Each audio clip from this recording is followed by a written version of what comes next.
नमस्कार, स्वागत है आपका सत्यहिंदी.com पर। मैं हूं नीलू व्यास और एक बार आपके साथ फिर से जुड़ रही हूं आपके पसंदीदा कार्यक्रम आज का एजेंडा में, जहां पर मैं लेकर आती हूं आपके लिए दिन भर की 3 बड़ी खबरों का विश्लेषण। मेरी आज की लिस्ट में पहली स्टोरी है किसान आंदोलन से जुड़ी हुई, जहां पर किसानों ने अपने आंदोलन को फिर से ज्यादा तेज करने का निश्चय लिया है और इतना ही नहीं बल्कि उन्होंने सुप्रीम कोर्ट का दरवाजा भी खटखटाया है। इसके डिटेल्स आपको बताऊंगी।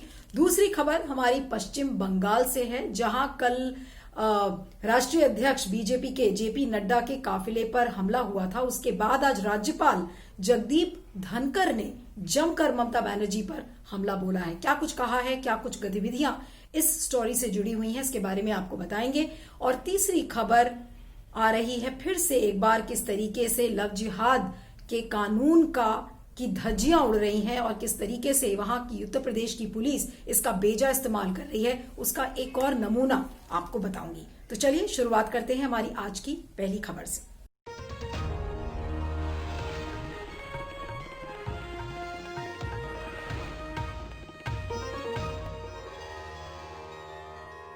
तो बात करते हैं किसान आंदोलन की। आज 16वां दिन है। ये पूरा आंदोलन 26 नवंबर से शुरू हुआ था और कितने दौर की बातचीत होने के बावजूद कोई भी समाधान किसानों और सरकार के बीच में नहीं निकला है। हालांकि केंद्र सरकार बार बार इस बात को कह रही है कि वो बातचीत करने के लिए तैयार है, वो अमेंडमेंट्स भी लाने के लिए तैयार है, चाहे वो एमएसपी को लेकर हो, चाहे मंडी सिस्टम को लेकर हो, चाहे किसानों का जो प्रावधान है कि वो कोर्ट में जाने के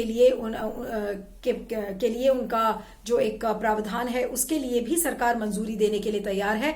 लेकिन किसानों का ये कहना है कि उनकी एक ही डिमांड है और वो ये कि तीनों कृषि कानून को वापस लेना चाहिए। आज जो एक डेवलपमेंट रहा कि भारतीय किसान यूनियन के जो लीडर हैं राकेश टिकैत, आज उन्होंने सुप्रीम कोर्ट का दरवाजा खटखटाया है और एक पिटिशन फाइल हुई है जिसमें यह कहा गया है कि इन तीनों कानूनों को, जो कृषि कानून है, उनको चुनौती दी गई है और ये कहा गया है कि ये तीनों कानून किसानों के हित में नहीं है बल्कि जो कॉर्पोरेट लॉबी है उसका समर्थन ज्यादा करती हैं। इसलिए सुप्रीम कोर्ट में ये याचिका दायर हो चुकी है।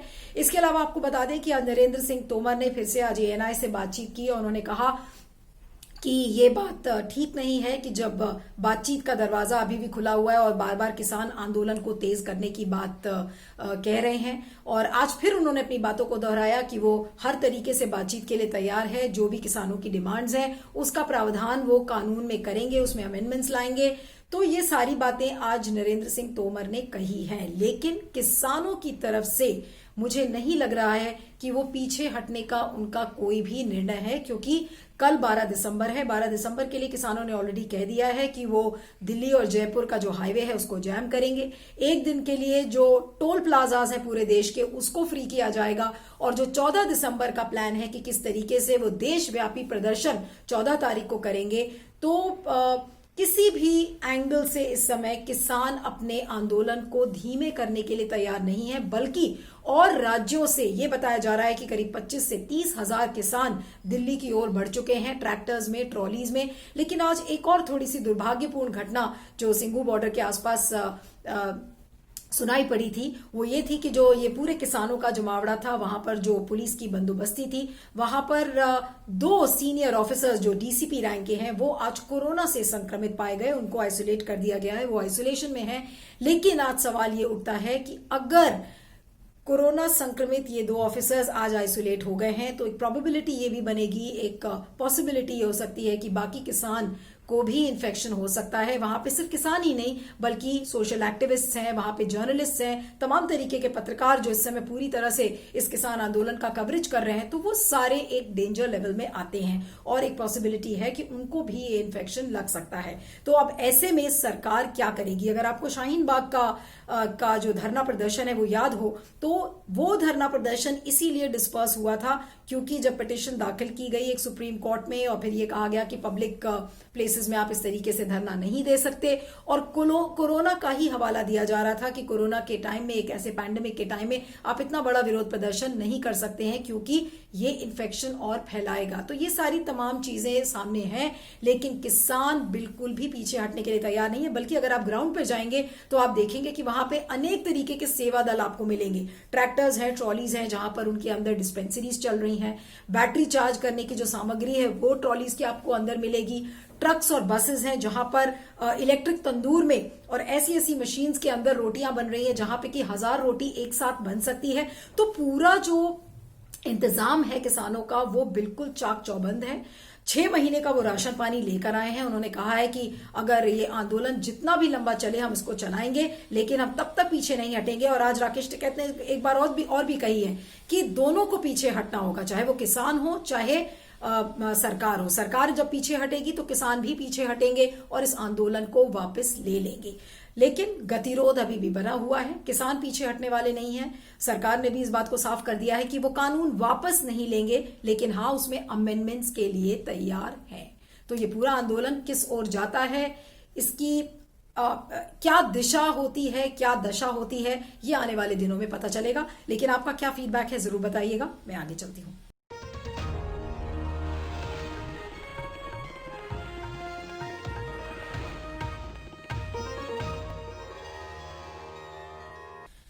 आपको ध्यान होगा कि पश्चिम बंगाल में कल कोलकाता में बीजेपी के राष्ट्रीय अध्यक्ष जेपी नड्डा के काफिले पर हमला हुआ था, जिसके बाद बीजेपी ने कहा कि ये राज्य प्रायोजित हमला था और जिसमें कि कैलाश विजयवर्गीय की गाड़ी पर उनका शीशा तोड़ा गया और पत्थर और ईंट से गाड़ियों को तोड़ा फोड़ा गया और बार बार ये कहा गया कि सुरक्षा में एक बड़ी चूक थी, पुलिस वालों को हटा दिया गया था। तो इस तरीके के तमाम आरोप तृणमूल कांग्रेस पर लग रहे थे। वहीं पर ममता बनर्जी ने क्या कहा? ममता बनर्जी ने कहा कि ये बीजेपी एक नौटंकी कर रही है और उन्होंने बहुत ही अभद्र लैंग्वेज नड्डा जी के लिए भी यूज किया, ये कहते हुए कि ये नड्डा फड्डा कौन है। तो इस तरीके की भाषा का इस्तेमाल तृणमूल कांग्रेस ने किया था।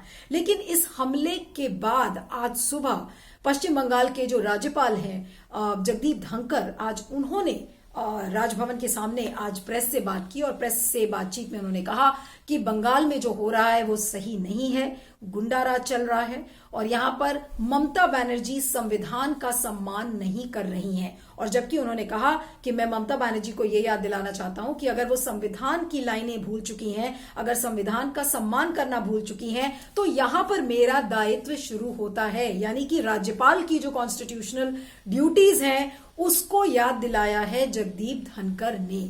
और इसके बाद उन्होंने ये भी कहा कि ममता बनर्जी को माफी मांगनी चाहिए। और तो कहीं ना कहीं बीजेपी की अगर आप पूरी कम्युनिकेशन स्ट्रैटेजी देखें, जो पूरा हमला ये हुआ किस तरीके से था, बार बार इस बात के लिए लोग कह रहे हैं, तृणमूल कहती है कि पूरा ऑर्केस्ट्रेटेड था, प्लान तरीके से जेपी नड्डा जी आए 2 दिनों के लिए वहां पर। बीजेपी के लोग ये कहते हैं कि उन्होंने पहले गृह मंत्रालय को एक चिट्ठी भी लिखी क्योंकि उनके पास ये इन्फॉर्मेशन थी कि नड्डा जी वहां पर गए हैं और बीजेपी के कार्यकर्ताओं पे हमला हो सकता है। तो ये पहले से एक चिट्ठी ऑलरेडी गई हुई थी। सवाल आज ये उठता है कि जेड कैटेगरी की सिक्योरिटी अगर जेपी नड्डा को मिली हुई है तो जेपी नड्डा की जेड कैटेगरी की सिक्योरिटी, जहां पर सारी केंद्रीय एजेंसी साथ में होती हैं, तो ऐसे कैसे हो गया कि कुछ गुंडे आते हैं और गाड़ी के शीशे तोड़ देते हैं और इतना ही नहीं बल्कि झंडे भी लेके सामने खड़े रहते हैं। तो कहीं ना कहीं लोगों के मन में एक डाउट है कि ये बहुत ही ऑर्केस्ट्रेटेड और प्लान तरीके से ये किया गया है। लेकिन ये प्लानिंग अभी किसके तरफ से है? ये टीएमसी ने प्लान किया है या बीजेपी ने प्लान किया है? इसको लेकर अब जांच रिपोर्ट बनाई गई है। अब आपको बता दें, आज गृह मंत्रालय ने आज बंगाल के जो डीजीपी हैं और चीफ सेक्रेटरी हैं उनको तलब किया है।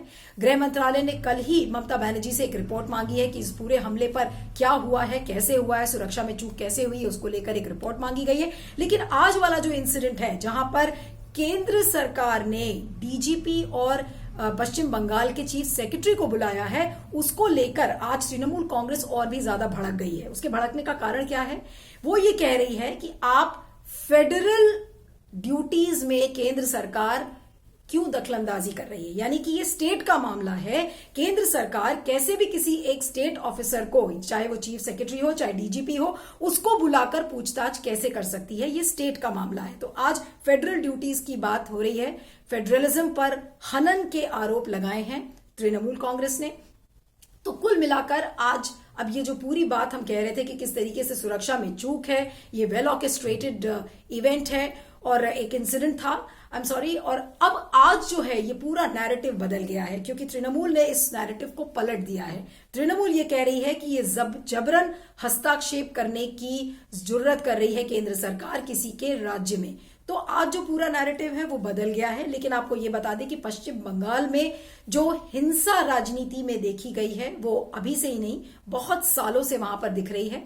और पिछले 3-4 सालों में, चाहे वो पंचायत का इलेक्शन हो, चाहे विधानसभा के चुनाव हो, चाहे लोकसभा का चुनाव हो, लेफ्ट के समय से ही आपने देखा है कि वहां पर पॉलिटिकल वायलेंस बहुत ज्यादा है। लेकिन पिछले 3 सालों में, खासकर 2017 से अगर हम बात करें, जब से वहां पर पंचायत के चुनाव में जब बीजेपी का परफॉर्मेंस अच्छा होने लगा, तो उसके बाद आपने देखा कि बहुत सारे पॉलिटिकल मर्डर्स हुए, जिसमें कि बीजेपी के कार्यकर्ता भी मारे गए और तृणमूल के कार्यकर्ता भी मारे गए हैं। यानी कि जो पॉलिटिकल वायलेंस की हिस्ट्री है पश्चिम बंगाल में, वो कहीं ना कहीं उस इतिहास से को हटा नहीं पाई है ममता बनर्जी भी। जबकि उन्होंने परिवर्तन का आह्वान किया था कि हम इस बंगाल में चेंज लेकर आएंगे, हम एक बदलाव लेकर आएंगे, लेकिन आज वो लेफ्ट के पद चिन्हों पे ही चलती हुई दिख रही हैं। और ठीक वही राजनीति बीजेपी भी वहां पर अपनाने की कोशिश कर रही है। बल्कि बीजेपी की जो स्टाइल ऑफ पॉलिटिक्स है वो ज्यादा उग्र है, ज्यादा अग्रेसिव है, क्योंकि उनके पास पोलराइजेशन की टैक्टिक्स है, उनके पास बल है, उनके पास केंद्र की सत्ता है। तो वो साम दाम दंड भेद एक ही ऑब्जेक्टिव है समय बीजेपी का, कि पश्चिम बंगाल के हर घर में कमल को कैसे लहराना है। ये बात कल जेपी नड्डा ने बोली, जो महासचिव हैं कैलाश विजयवर्गीय, उन्होंने बोली। तो जो एक राजनीतिक प्रतिस्पर्धा है, जो पॉलिटिकल कंपटीशन है इस समय तृणमूल कांग्रेस और बीजेपी के बीच में, वो बहुत ज्यादा एक कांटे की टक्कर हो गया है, जिसमें कि लेफ्ट और कांग्रेस इस समय आपको बता दें कि कहीं नजर नहीं आ रहे हैं। इस समय सिर्फ एक ही बात दोहराई जा रही है कि कैसे पश्चिम बंगाल में कमल खिलेगा और दीदी यानी कि ममता बनर्जी के जमीन के नीचे से, जमीन कैसे उनके पैरों के नीचे से खिसकाएगी बीजेपी, ये पूरा नैरेटिव बन गया है। और ममता दीदी को डरने की जरूरत भी है, क्योंकि अगर लोकसभा के चुनाव में आप परफॉर्मेंस देखें तो 42 सीटों में 42 सीट्स हैं वहां पर, उसमें 18 सीटें बीजेपी लेकर आई है, जो कि ये पहली बार ऐसा हुआ है। तो पूरी मशीनरी इस समय लग गई है, भले ही वो ऑर्गेनाइज्ड वायलेंस हो या आप उसके लिए रिसोर्सेस किस तरीके से बीजेपी ऑर्गेनाइज कर रही है। तो ये बात तो जांच का विषय है कि ये पूरा जो इंसिडेंट था जेपी नड्डा के काफिले पर हमला, वो ऑर्गेनाइज था या नहीं था, नौटंकी थी या नहीं थी, ये पूरी जांच का विषय है। लेकिन जो पॉलिटिकल वायलेंस की जो रियलिटी है, एक राजनीतिक हिंसा की रियलिटी है। कल प्रधानमंत्री नरेंद्र मोदी ने अपनी संसद के भूमि पूजन के दौरान लोकतंत्र का में एक बहुत सुंदर भाषण दिया और कहा कि India is a mother of democracy, और बाकी देश भारत के लोकतंत्र का एग्जाम्पल देते हैं। तो कल ह्यूमन राइट्स डे था और एक ऐसे दिन पर लोकतंत्र का हमने एक ऐसा चेहरा देखा है जहां पर हम दोनों पार्टीज को ब्लेम करेंगे, चाहे वो बीजेपी हो चाहे तृणमूल हो। कहीं ना कहीं लोकतंत्र का सम्मान नहीं हो रहा है। और लोकतंत्र की जब हम बातें करते हैं, भले ही वो प्रधानमंत्री करें, चाहे केंद्र सरकार के लोग करें या बीजेपी के लोग करें, तो ऐसा लगता है कि लोकतंत्र की बातें सिर्फ किताबी हैं, लेकिन जब एक्शन करने का टाइम आता है तो वो कहीं ना कहीं मिसिंग होता है। लेकिन फिलहाल पश्चिम बंगाल में जो राजनीतिक पारा है वो बिल्कुल इस समय चरम सीमा पर है। और आने वाले दिनों में मैं आपको एक बात गारंटी से कह सकती हूं कि बीजेपी इस इंसिडेंट को, यानी कि जो ये हादसा हुआ है, इसको पूरी तरह से भुनाने की कोशिश करेगी। आज आपने देखा उसका एग्जाम्पल कि चीफ सेक्रेटरी और डीजीपी को तलब किया गया है। कल गृह मंत्रालय ने ऑलरेडी पश्चिम बंगाल से एक रिपोर्ट मांग ली है। आने वाले दिनों में आप बयानबाजी देखेंगे कि वो और तेज हो गई है। और जब ये इंसिडेंट की जो यादें हैं वो धूमिल पड़ेंगी, तो उसके बाद एक और इंसिडेंट को ऑर्गेनाइज किया जाएगा, चाहे वो तृणमूल करे चाहे बीजेपी। लेकिन आने वाले दिनों में फोकस, चाहे वो मीडिया का हो चाहे तृणमूल कांग्रेस और बीजेपी का हो, focus only will be West Bengal. तो तैयार रहिएगा आप फीडबैक भी देने का कि तृणमूल कांग्रेस और बीजेपी के बीच की राजनीति, उस पर आप क्या सोचते हैं। आपके फीडबैक का मुझे इंतजार रहेगा। आइए आगे चलते हैं।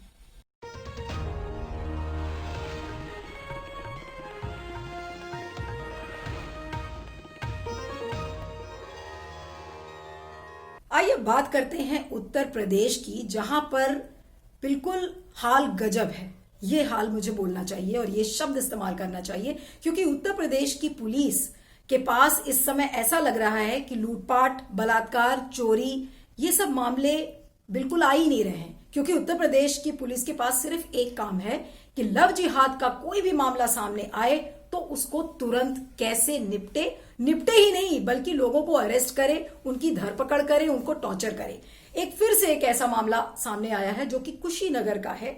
वहां पर 39 साल के एक हैदर अली, जो कि कथित रूप से ये कहा जा रहा था कि वो एक मुसलमान लड़की से ही उन्होंने शादी की, लेकिन पुलिस के पास एक ऐसी अफवाह पहुंची। अब ये अफवाह किसने फैलाई वो बात की बात है और बाद में मैं आपको उसके बारे में बताऊंगी, लेकिन अफवाह के बेसिस पे, एक अफवाह के आधार पर पुलिस ने इस हैदर अली नाम के लड़के को लॉकअप में बंद कर दिया। लॉकअप में बंद ही नहीं बल्कि उसको बेल्ट से खूब पीटा, इतना पीटा कि उसकी स्किन बिल्कुल खराब हो गई, ऐसा कहना है हैदर अली का। एक इंडियन एक्सप्रेस के इंटरव्यू में हैदर अली ने इस बात को कहा है। हालांकि पुलिस ने उस बात को नकारा है, लेकिन आप ये सोच सकते हैं कि अफवाह के आधार पर पुलिस धरपकड़ करती है। और जिस लड़की से हैदर अली की शादी हुई थी उसका नाम शबीला था, और शबीला को एक अलग कमरे में रखती है और फिर शबीला के घर वालों को बुलाती है। और जब शबीला के घर वाले आकर उसका पैन कार्ड वगैरह दिखाते हैं तब पुलिस को लगता है कि उनसे गलती हो गई। कितनी बड़ी गलती, क्योंकि वो लड़की भी मुसलमान थी। तो यहां देखिए, लड़का मुसलमान, लड़की मुसलमान,